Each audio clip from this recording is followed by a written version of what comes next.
1, a plan for your budgeting and taxes.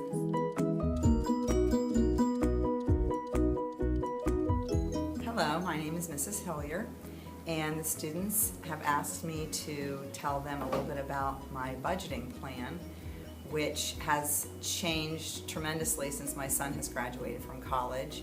I had to rethink my plan and where I was used to putting money into his account for college and expenses. I now use that for an extra emergency fund. I found that deciding how much I make and using that information to create a future plan is where I am right now. I think one of the most important things that students can do in budgeting for their expenses, or anybody, is to always have an emergency fund put back for those unexpected expenses that you don't plan to happen. That's the biggest part of my new budgeting plan.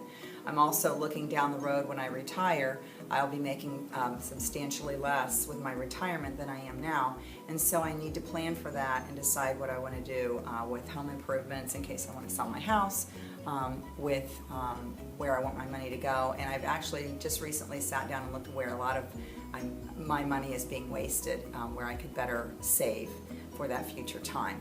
I will also be having to buy my own insurance at that time, and that's another part of my budget plan. So I am in the process actually of redefining that. As far as taxes, taxes are always an issue as they go up and we don't always know when they're going to. So we have an escrow account when you own your own home that you want to pay attention to and keep money put back for when that changes as well. But that's another unexpected expense that I always have a little bit of extra put back to accommodate. So I plan for managing liquidity.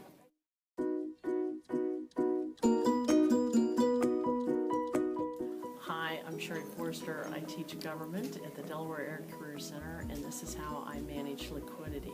Liquidity is how I can get my hands on cash should I have an emergency.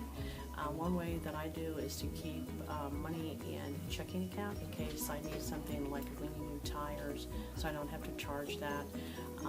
Last year when I needed to get some hands-on money because my daughter got married, another way to get liquid money is writing a check on a home equity account, and so that's another way that you can do that.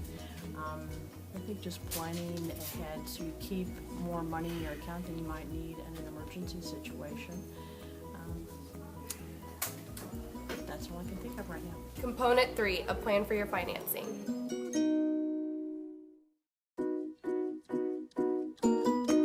Hello, I am Dr. Wilson, and my strategy for long-term or major purchases would be, first of all, to determine, what the cost is and what the best method is for, making that purchase. Probably, in the event of a house or a car, you typically would want to save some money and be able to have a nice down payment so that you can, your financial plan would basically consist then of, a budget, and then figuring out how much your payment will be, because based upon your the amount of your down payment on whatever your purchase is, whatever your large purchase is, you want to make sure that you have enough money down so that you can afford the monthly payment for financing whatever that large purchase may be. Component 4, a plan for managing your risk.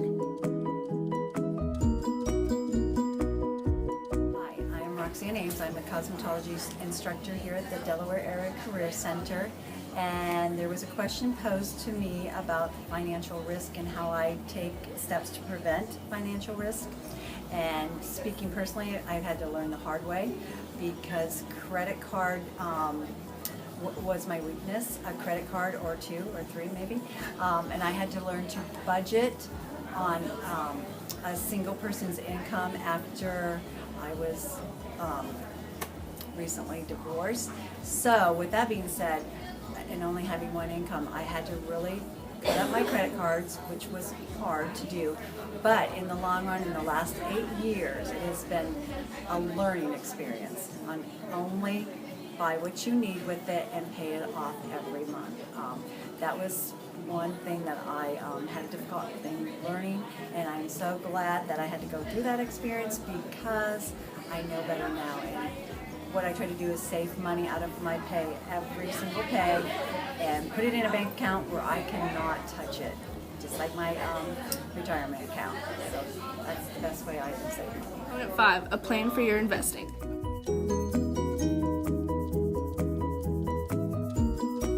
Hello, my name's Steve Fuji. I have been asked to talk about a plan for investment, and the honest news is I don't have a strong one. When I was in the Army, in my younger days, thankfully somebody pulled me aside and said, hey, you need to think about investing in some mutual funds, and that's what I did. Came right out of my salary. I never thought anything more of it, and they laid out this whole great scheme about how I'd be a millionaire by the time I was 60. And then kind of life happens. It's a great plan when you're 22 to be maybe a little bit more risky or have a little bit more aggressive of a tactic in order to save money and make money. When you can return 14% on a mutual fund, you're doing well. As life kind of goes on, you get married, you have children, you look to buy a house, you do those types of life goals that everybody has for themselves. You buy your dream car, those types of things. You start to look at whether or not you can withdraw from that. So at my age now, just based on where I'm at kind of in my life, I really go for a lot more of the safer options. Again, still investing in the mutual funds.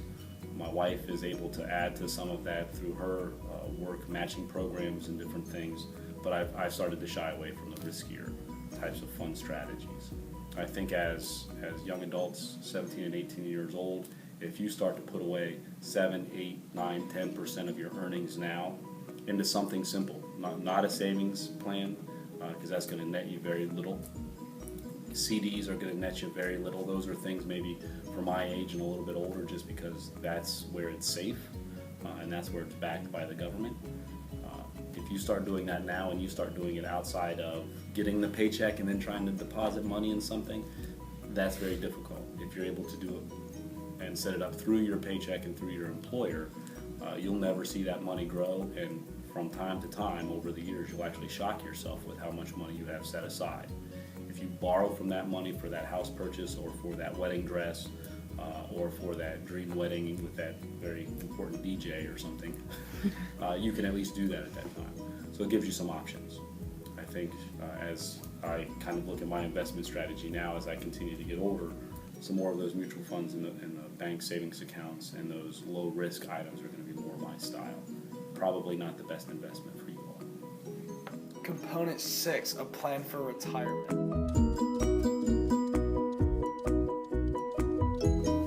My name is Lucinda Sherrill, and I am going to talk about my retirement plan. I have been teaching for 35 years, and during each of the years that I've been teaching, we put money back into a state teacher's retirement. As long as I've taught for 35 years, the schools that I work at match what I pay in. So my goal is to hit 35 years, and at that point when I retire, I won't take much of a loss at all in what I'm making right now. I'll pretty much get the same monthly checks that I'm getting now. The only difference is I will have to pay for my medical insurance. That's not covered through retirement. But that is my goal.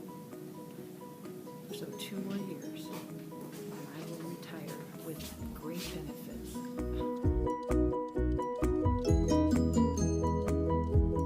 Okay, I'm Miss Simony, and these lovely students came to me to ask for my ways of managing my money, a plan for financing, a plan for managing your risk, a plan for investing, a plan for retirement. I have none of those. I do not know what I'm supposed to be doing. That's why this class is so beneficial. I wish I could sign up for it. I live paycheck to paycheck. I have 16 credit cards. That's way too many. I have 2 vehicles and a motorcycle. My debts are way higher than the amount of money I'm bringing in. And I also have no idea what I'm supposed to be doing to sign up for or to set up for retirement or how to invest my money. I would like to take this class.